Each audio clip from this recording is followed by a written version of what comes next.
Muy buenas tardes, compañeros, muy buenas tardes, profesor. El día de hoy vamos a hacer una entrevista de nuestro curso de emprendimiento al profesor Valer. En este caso es el especialista en el curso eh,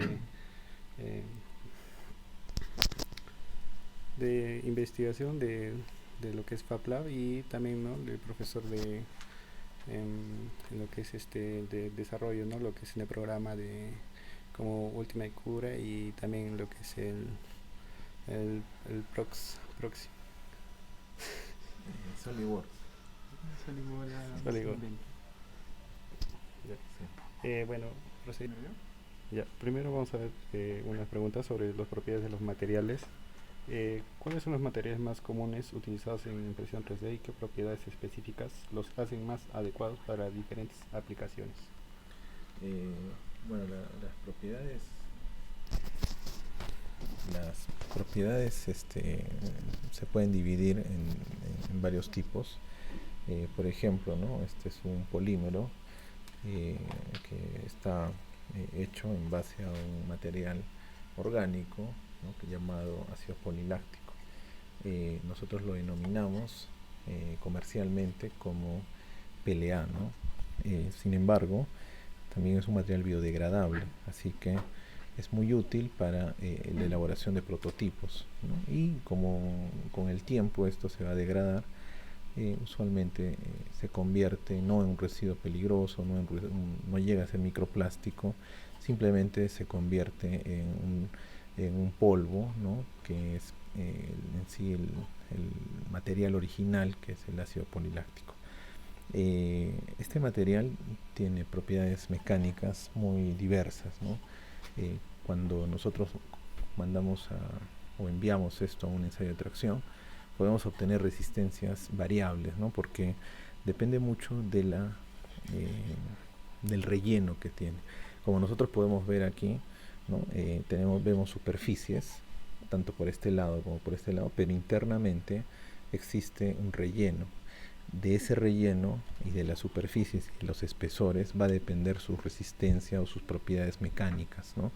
Una de ellas, por ejemplo, la más conocida, que es la resistencia a la tracción, puede llegar a valores de hasta 5 megapascales, ¿no?, que actualmente se han medido, ¿no?, para este material, pudiendo llegar incluso, dependiendo del relleno, evidentemente, con rellenos sólidos hasta 20, 30, 40 megapascales, ¿no?, si es que ya el relleno es completamente sólido y esto se ha hecho perfectamente. Si pueden ver aquí, ¿no?, esta es una impresora 3D, la cual nosotros colocamos este filamento que viene en rollos, que es el PLA, perdón, el cual se alimenta al extrusor, y del extrusor, ¿no?, que es este cabezal de aquí, se imprime, ¿no?, en esta superficie que se llama cama. El cabezal se configura con la ayuda de un programa que es el Cura, el cual permite generar el programa, ¿no? Como pueden ver aquí hay un archivo que está cargado, ¿no?, es un programa que está cargado para que empiece la impresión. Todo es automático y en este caso lo único que nosotros hacemos es cargar el filamento y cargar todo esto, ¿no? Una vez que esto se obtiene, por ejemplo, así se obtendría esta pieza ya empieza su proceso de limpieza, ¿no? Por ejemplo, se le retira los soportes, se retira todo y todo lo que ha quedado de repente mal, ¿no?, se pone, pues, a veces, ¿no?, tiene algunos defectos, como por ejemplo algunos agujeros, ¿no?, o alguna viruta que queda, se le saca, se le extrae, ¿no? Ahorita, por ejemplo, eso está limpio y luego ya termina, ¿no? Entonces, ese es el proceso convencional, ¿no?, para la impresión. Las propiedades mecánicas, como me indicaron, van a depender exactamente de cómo se imprime este material, ¿no? Por ejemplo, si este material tiene nervios, o la forma, la geometría tiene alguna forma particular, le puede incrementar la resistencia mecánica. Sí. Y bueno, continuando, ¿no?, con las preguntas. Como nos ha hablado sobre lo que son, no más que todo lo que puede ser lo que es la densidad de los materiales Y en este caso, ¿qué papel juega, ¿no? Lo que es la elasticidad y la rigidez en la selección de materiales para impresión 3D en lo que es en maquinaria pesada, ¿no? En este caso, en nuestro proyecto. Bueno, la elasticidad es un parámetro el cual tiene que o está relacionado a su deformación. Cuando nosotros imprimimos, por ejemplo, probetas para poder un poco especiales, ¿no? Denominados materiales de ingeniería, en este caso tenemos algunos, como por ejemplo este de aquí, que es un material muy elástico, ¿no?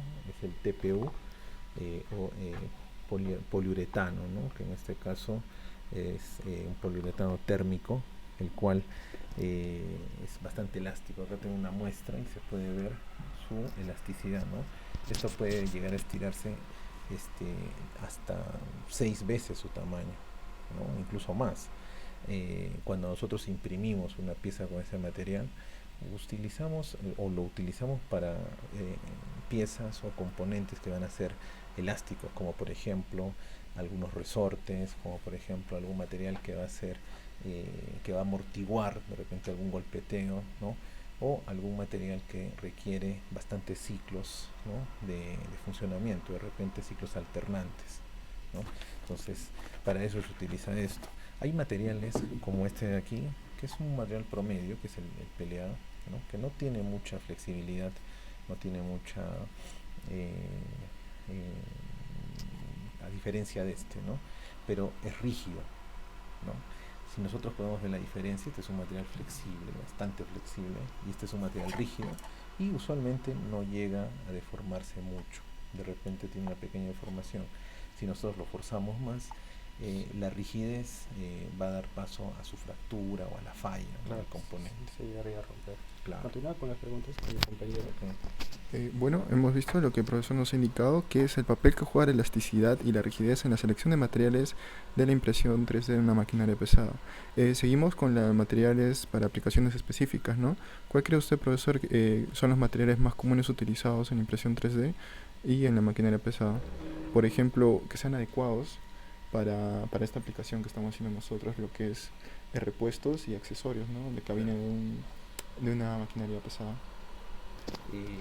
Mira, el problema por ejemplo, el PLA es muy conocido, ¿no? No es tan durable.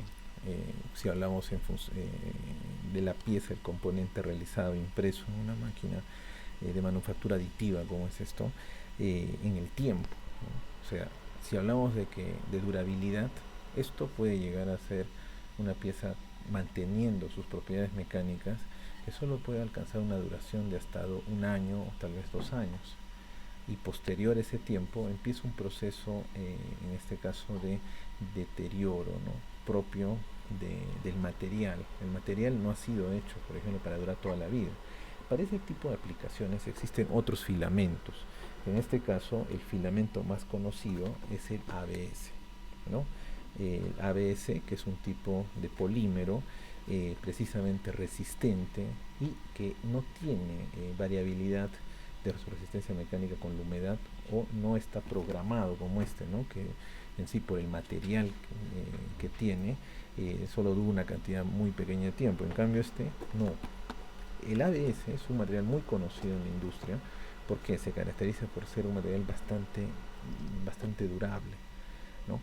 Flexible, pero que no es alterado ni por la humedad, a diferencia de este, que lo altera bastante la humedad, el PLA, o de repente que puede ser alterado por ciclos de fatiga, ¿no? Usualmente, por ejemplo, un componente, un joystick, nosotros podemos estar manipulándolo todo el día.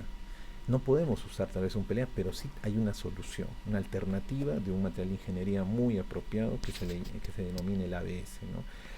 También tenemos otros, como por ejemplo el PETG, que es el polietileno tereftalato glicol. Este material es muy bueno, pero es un intermedio entre el PLA y el ABS.